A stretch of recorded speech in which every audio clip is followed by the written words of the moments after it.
Welcome to this edition of the First Aid Show. In this edition, we're going to look at resuscitating children and some of the changes that have happened in the 2015 Resuscitation Council guidelines.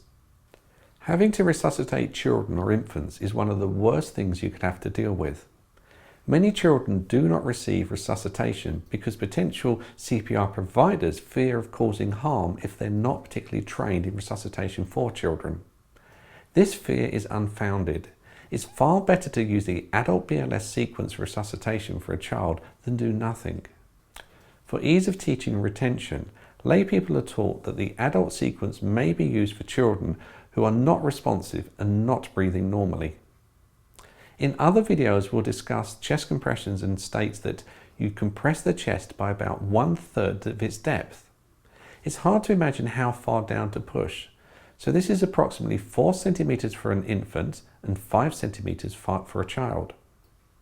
With the compressions, you use 2 fingers for an infant under 1 year old, and you use 1 or 2 hands for a child over 1 year old to achieve adequate depth of compression. Whether you use 1 or 2 hands on the child is up to you. The end result is the same.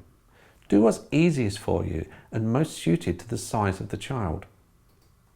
If you've completed training in the past, there have been a few minor changes in the latest 2015 resuscitation guidelines.